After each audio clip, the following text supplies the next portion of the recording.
sebelumnya Pandewayan Karsa. Pelantikan dilaksanakan di Wantilan Puro Desa dan Pusat Desa Tegalalang. Pelantikan ini dihadiri oleh pejabat daerah setempat, warga Desa Pekeraman Tegalalang, dan pengurus objek wisata. Pelantikan diawali sambutan Ketua Panitia Anagung Gede Rake yang mengungkapkan pelantikan Imade Jaya Kusuma sebagai Pendesa Tegalalang setelah meraih suara terbanyak dalam pemilihan pendesa. Selain pendesa, dilantik pula Made Suprapta sebagai petaju, Iwayan Kertiase sebagai penyarikan, dan Igusti Ketut Swastika sebagai bendahara.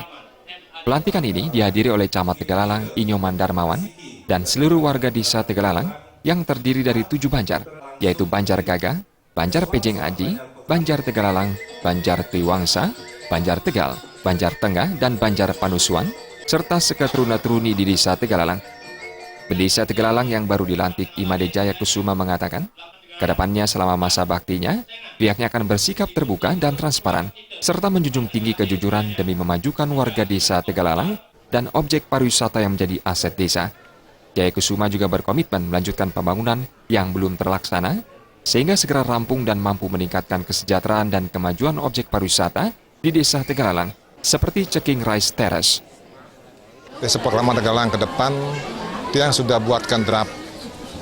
Pertama, tidak boleh lepas. Pertama adalah sesuai dengan visi misi yang dia buat. Itu adalah mendasar untuk kejujuran, tidak boleh lebih, pasti parilaksana yang amat jujur kita lakukan demi desa Tegalalang. Tidak lepas dari kebaikan, ketransparanan, akuntabel, pertanggungjawaban secara pleno. Pleno dalam arti dipertanggungjawabkan melalui rakyat kecil, masyarakat yang akan menerima pertanggungjawaban, sehingga kita plong di Benesa melakukan pekerjaan yang sama amat berat ini. Bagaimana kita mempersiapkan supaya betul-betul berbuat ini yang suci nih Pak Lo ini bisa diterima oleh masyarakat.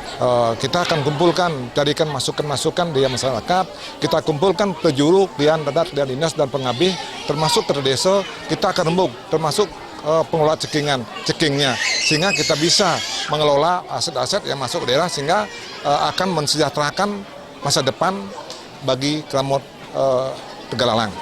Pasti tidak boleh lepas. Kalau kita di desa tidak lepas dengan pemerintah, apalagi bantuan-bantuan kita minta persiap apa yang kita perlukan, tetap kita koordinasi ke pemerintah, baik itu di kabupaten, baik itu di provinsi.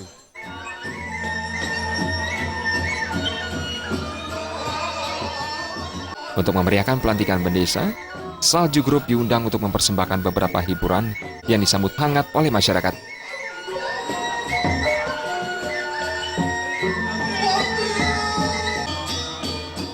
Suryantari dan Suteja, Bali TV.